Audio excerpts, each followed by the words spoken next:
How about them Rangers, baby? Rangers win, baby. 7-3 over the Arizona Coyotes. Not a pretty win by any stretch of the imagination. We're not going to go over the top here. You may think by the final score, yeah, we absolutely went in there and slaughtered the Coyotes, but this is getting very concerning now, this whole first period thing, because there was a time this season where the Rangers did not start the game on time, and in the first period, it was a complete disaster every single time. They would barely get any shots on goal. They get outworked like crazy. It was just embarrassing all around. But this is also a team that didn't get in until 3:30 last night into New York from Carolina versus the Arizona Coyotes, who were already in the New York area.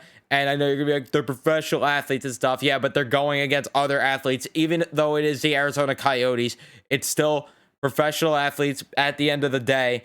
But that is no excuse still. The Rangers have to get better at starting the game on time, because it's honestly becoming way too much of an embarrassment, and it's gonna hold us back again like it did at the beginning of the season. This is why we were losing games. This is why we were losing games so much at the beginning of the year. Slow start, coming back late.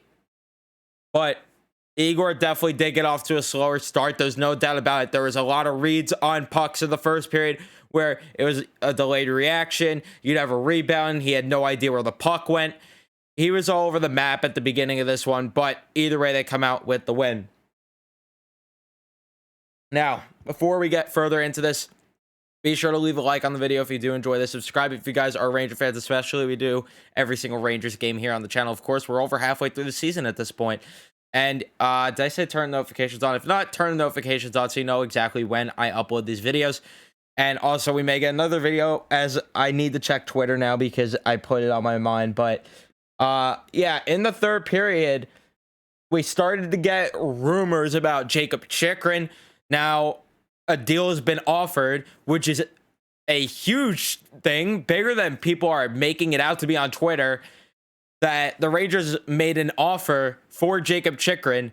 So it's all up to the Coyotes, but we could see a deal as soon as tonight, potentially, if the offer is there. Because also, again, the Coyotes are on West Coast time, of course, so you could see a trade potentially tonight. Do I think something gets done tonight? No, but it definitely was in my head, especially trying to piece together what the trade could be. So that's why with this video, I'm going to be a bit all over the map with this game, because honestly, the third period, my mind was just all on the idea of Jacob Chikrin coming to the Rangers and what the trade's going to be, because then you see a report come out that it's 2 former first-round picks and a first-round pick for this coming up draft. So that probably means, we obviously know Kravtsov's part of this potential trade package. That's what the rumored big name was in the deal. So if he's the big name in this deal, so to speak, I'm not going to complain at all if we get Jacob Chikrin. Then I will not complain whatsoever. But we will have to wait and see further details. I'm not going to go over the top with this Chikrin talk. We'll save that for the live stream tomorrow, which, by the way, be sure to be here for the live stream tomorrow. What time is it going to be?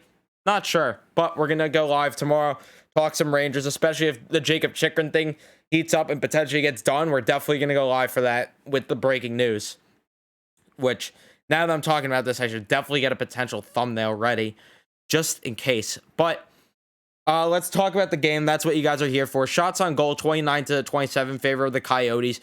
Face-off percentage, 62-38 in favor of the Coyotes. Special teams 0 for 5 on the power play for the Coyotes. Yeah, disappoint for the Rangers, specifically from Strome and Lafreniere. Abysmal tonight. It was awful. You have Strome taking a dumb penalty early in this one. You have Lafreniere taking a very late penalty again. That was stupid. That's getting concerning. Rangers went 2 for 4 on the power play, though, both being from, or no, Kreider didn't score both because he scored shorthanded. That's right. Hits 24-16 in favor of the Rangers. Block shots 19-14 in favor of the Rangers. And giveaways 9 for the Rangers, 4 for the Coyotes.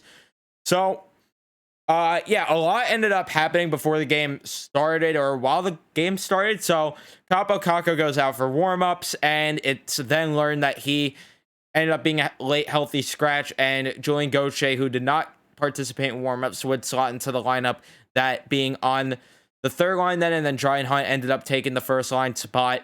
but that wasn't really for long either because Phil Petel ends up getting hurt relatively early in this one as well, and then the lines end up getting switched up.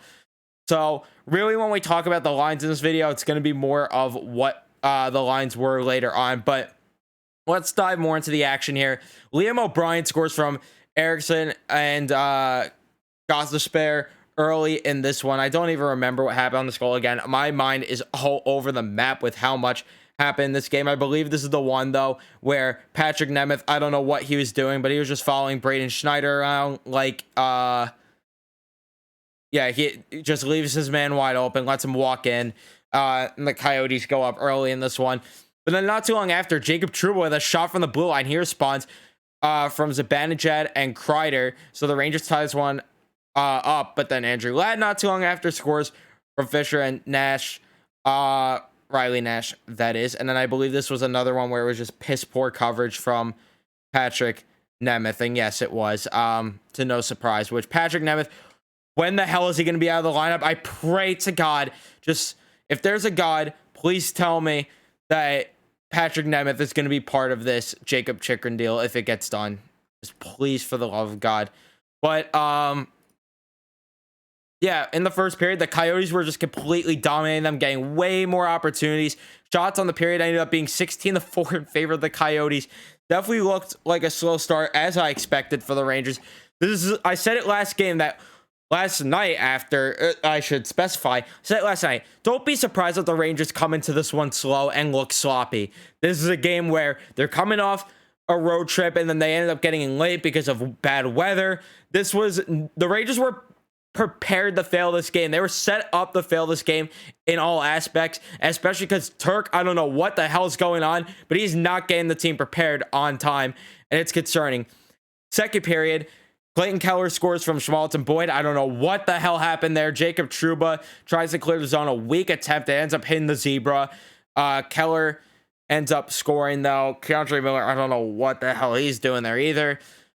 But then all of a sudden, a switch flipped, and Larson decided to play with absolute fire on the Coyotes as he ends up just getting Fox in a vulnerable position, and then he starts cross-checking him. Lindgren jumps in, which I love this face there. And then the Rangers score shorthanded from Trouba and Zibanejad. It is Chris Kreider scoring. How about that? You have Jacob Trouba. He fails on the first pass across, but then it gets it done after Kreider scores. And then not too long after, Julian Gauthier crashing the net. How about that? See what happens when you crash the net, guys? You see what happens? Julian Gauthier gets a loose puck from Dryden Hunt as he fights for the puck to the front of the net. Kevin Rooney also gets an apple. And then not too long after that, Artemi Panarin scoring on the power play from Fox and Zibanejad. That was after that play with Larson, because now I remember Fox got the apple there. Beautiful snipe by the Breadman, and the Rangers end up going up then 4-3, and it was like, all right, here we fucking go. And because then not too long after, Kreider scores, and it ends up being a 5-3 game, and that ended up making him NHL's leading goal scorer, Chris Kreider. Well, actually, no, the next goal did, but it wasn't for too long because Ovi had other plans. But how about that? Again, getting to the net, picking up a rebound for Kreider there. And then the third period, the Rangers come out early. Jacob Trouba from Keandre Miller and Ryan Strome. Trouba with a beautiful snipe, and the Rangers go up 6-3. And then the Rangers just kept the pressure going. By the way, second period shots 12-7 in favor of the Rangers and 11-6 in the third in favor of the Rangers. But then yeah, Kreider gets another power play goal from Fox and Panarin as a nice little rebound play in front of the net made him the NHL's leading goal scorer, not for too long because again Ovi had other plans. But the Rangers go up 7-3 and they win this one. They kept the pressure going. Barclay Goodrow ended up getting a pretty good chance in this one. And then yeah, you have Lafreniere take a dumb penalty at the end, which is just not good to see. But it is what it is. The boys were cooking though tonight, at least from the response. But I need to see because I'm going to keep checking Twitter because my mind is on this Chychrun thing non-stop. But Um, oh my God, there's something on Twitter about Lafreniere singing in the penalty box. That's funny, and I'm retweeting that if you do want to see it. Which, by the way, follow me on Twitter because we're gonna get to your guys' response soon. But the lines ended up switching in this one, as I mentioned, and I loved these lines so much more. So you ended up having Panarin, Zibanejad, and Kreider. And by the way, isn't it nice to see what Zibanejad and Kreider could do without Kakko or Hunt playing with them? No shot at Kakko, but a shot at Kakko because he has not been too great as of lately, if we're being quite frank here. But yeah, great game from that line. And then on the power play, they were just at it all night, except for obviously on two of them. But they were at it all night. Really great night. They were establishing a forecheck in this one. They really woke the team up. My opinion, definitely the best line, and Kreider is by far the best player this game. But that, you could even argue that on defense, Jacob Trouba was the best player, which we'll talk about that. I can't believe I'm saying that. Second line ended up being Lafreniere, Strong Goudreau because of Heal's injury, and then yeah, Kakko also being hurt in the line switch up and everything. But that line wasn't too great. They had some good defensive plays, but overall, offensively, not too great. Strome ended up getting a point. He's the only one from that line. We need to start seeing more from Lafreniere. It's getting concerning with these penalties also. But I'm not at the breaking point with him like I am with Kakko right now, where Kakko it's a little concerning, but maybe the injury's been lingering for longer than we think, and maybe it is that. Who knows? But third line then ended up being what is usually the fourth line of Kevin Rooney, Greg McKegg, and Ryan Reeves. Great night for them. I thought that they were pretty consistent all night, just throwing hits, being good defensively. And they had a couple good offensive shifts, specifically Kevin Rooney when he played with Dryden Hunt and Julian Gauthier, because they ended up just doing that as a bit of a rotation. And I thought that worked out very well. And I thought there was more offense going with that. So I did like that. For the defense, Lindgren and Fox, solid night for both of them, especially Fox, 2 apples, and he was just all over the ice. He had a great scoring opportunity. I believe it was in the second period. No, the first period, I believe. No, the third. I'm all over the map. I don't remember when it was, but he had a really great opportunity. It might have been the first because the Rangers were still losing at that point, I believe. But regardless, they were great tonight. Second pair, Keandre Miller wasn't too great. He was all right. But Jacob Trouba, 8 shots on goal. He was all over the ice. He was moving his feet like crazy. He looked really, really good tonight, like an $8 million defenseman.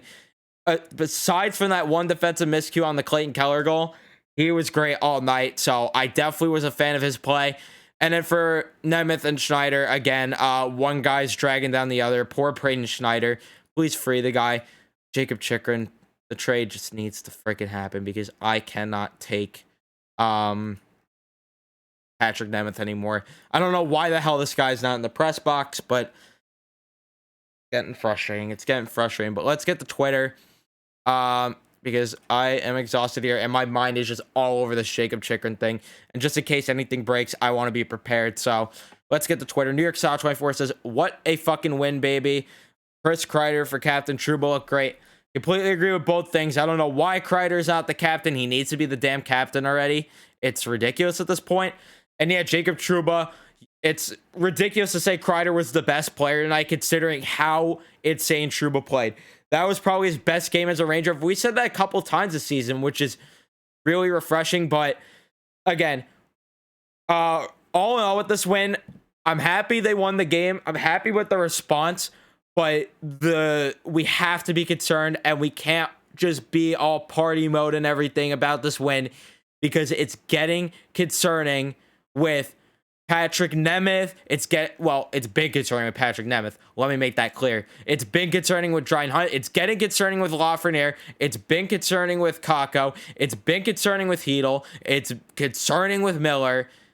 There's a lot of concerns with this team, but let's see if this was just them being tired. Because Dryden Hunt also said something that pissed me off after the first day. Oh, they what was it that they admitted to playing their opponent. Come on. That's stupid. That's stupid stuff. You can't underlook your opponent no matter who it is. Ridiculous. But that's going to be it for this one. If you did enjoy this one, be sure to leave a like, subscribe if you guys are new. Follow me on Twitter to get involved in these videos. Follow me on TikTok, all of that stuff. But thank you guys so much for watching. Thanks for hanging out for the recap. But yeah, I'll see you guys in the next one.